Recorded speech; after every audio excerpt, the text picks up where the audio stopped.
बच्चों, बहुत ध्यान देने योग्य बातें हैं। साहित्य जितना सुनने में और देखने में कठिन लगता है, उतना है नहीं। जब बातें मुझे समझ में आ जाती हैं, तब हमें वही बहुत सरल लगने लगता है। और जब हम समझ लेते हैं, तो फिर हमें अलग से किसी भी पाठ का अलग से प्रश्न उत्तर याद नहीं करना पड़ता, न रटना पड़ता है। तो आओ हम ले चलते हैं साखी में कबीर की साखी। एक एक करके सभी दोहों का हम अर्थ बताएंगे, छोटे में अर्थ बताएंगे और बिल्कुल सही, ताकि आपको जल्दी से समझ में आ जाए। ऐसी बानी बोलिए मन का आपा खोए, अपना तन शीतल करे औरन को सुख होए। ये पहला दोहा है। कबीरदास के कहने का तात्पर्य यह है कि जब मन में अहंकार नहीं होता, प्रसन्नता होती, तो हमारी बोली भी उतनी ही मधुर और उतनी मिठास लिए होती है, जिसको सुन करके किसी को कष्ट नहीं होता। वो क्या होता है? आनंदित होते हैं। दूसरा दोहा है, कस्तूरी कुंडल बसे मृग ढूंढे बनमाए, ऐसे घट घट राम हैं दुनिया देखे ना। यहाँ पे कबीरदास ने उदाहरण दे दिया है कि जिस प्रकार से एक तरह से कंपेयर किया है, सिमिली जैसे इंग्लिश में आप पढ़ते हैं, वैसे ही हिंदी में उपमा अलंकार होता है।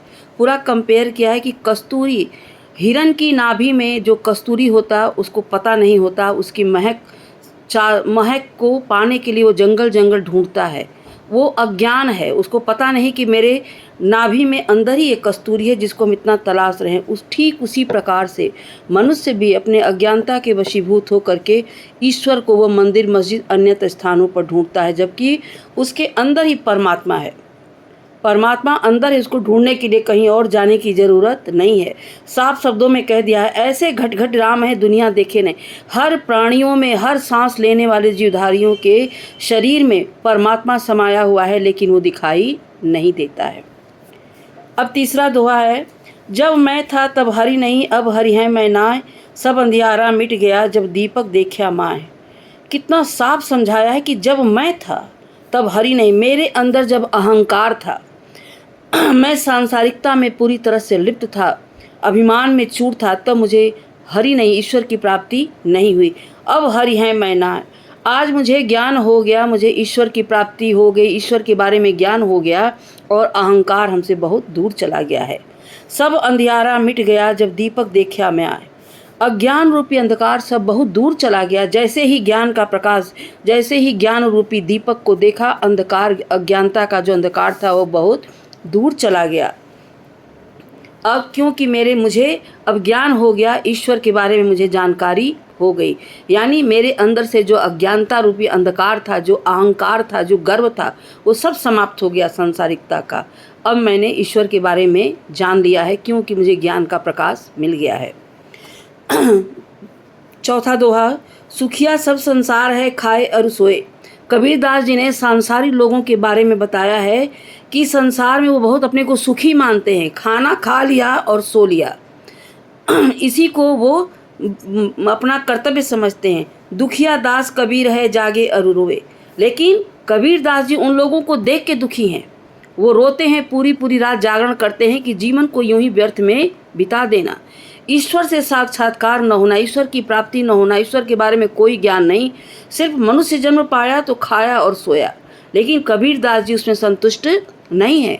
वो दिन रात जागरण करते हैं ईश्वर को प्राप्त करने के लिए, और इन सांसारिक जन के लोगों को देख करके दुखी होते हैं, रोते हैं। ये देखिए पांचवा दोहा है, थोड़ा सा कठिन है। बिरह भुवंगम तन बसे मंत्र न लागे कोई, राम वियोगी ना जीवे जीवे तो बौरा होए। राम के वियोग में वो जीता नहीं है, अगर जी भी गया तो वो पागल हो जाता है। तो राम को पाने का जो बिरह है, सांप और बिरह में कोई अंतर नहीं है, रूपक अलंकार है। आप मेटाफर तो जानते ही है ना, कि वहाँ पे जैसे यहाँ पे बिरह और सांप दोनों में कोई अंतर नहीं है। तो सांप, बिरह रूपी सर्प ने तन में प्रवेश कर लिया, यानी काट दिया है उसको, सर्प का जहर उसके अंदर फैल गया है। किसी प्रकार का कोई मंत्र काम नहीं करता, उपचार काम नहीं करता है।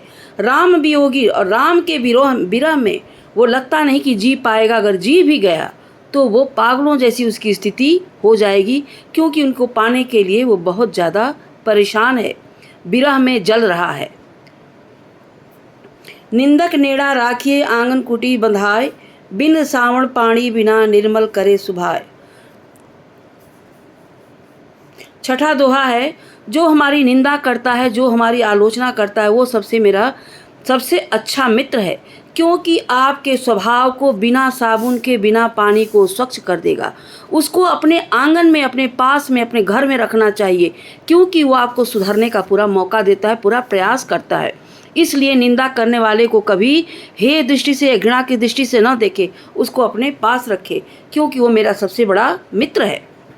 अब आगे का दोहा है, पोथी पढ़ पढ़ जग मुआ, पंडित भया न कोई, एक आखर पीव का पढ़े सुपंडित हो। यहाँ पे पढ़ने वाले ग्रंथों के या पोथियों के, कर्मकांड के पढ़ने वालों पर कबीरदास ने व्यंग किया है कि कितने ग्रंथ पढ़े, पढ़ पढ़ करके विद्वान बन गए, लेकिन प्रेम का जो ओमकार है, जो असली तत्व है, उसको पढ़ा नहीं। परमात्मा के बारे में कोई जानकारी उनको नहीं मिली, चाहे लाख ग्रंथ पढ़ लिए, कर्मकांड पढ़ लिए, पुस्तक पढ़ के विद्वान हो गए, लेकिन असली तत्व तो वो जान ही नहीं पाए। बिन सावण पानी एक आखर पीव का पढ़े, एक आखर, एक ही प्रेम का अक्षर परमात्मा के बारे में जो पढ़ लिया वही वास्तव में विद्वान है, वही पंडित है। पोथी और ग्रंथ पढ़ लेने से कोई विद्वान नहीं होता। जो वास्तव में जो सच्चा परमात्मा है उसके बारे में उसने जान लिया, वही वास्तव में विद्वान है।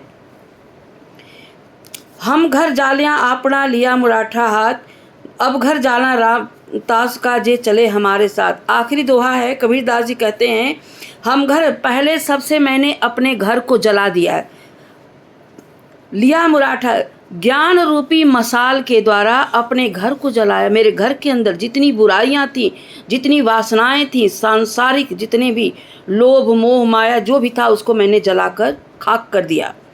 अब घर जाला ताश का जो चले हमारे साथ, और जो उनके साथ आया, जो उनके मित्र हैं, जो उनके साथी हैं रहने वाले, उनके घर को भी उन्होंने जला करके, उनके अंदर की तमाम बुराइयों को जला करके उसको भस्म कर दिया। यानी ज्ञान रूपी मशाल के द्वारा सबके अंदर ज्ञान का प्रकाश भर दिया, बुराइयों को, दुर्गुण को जला करके समाप्त कर दिया।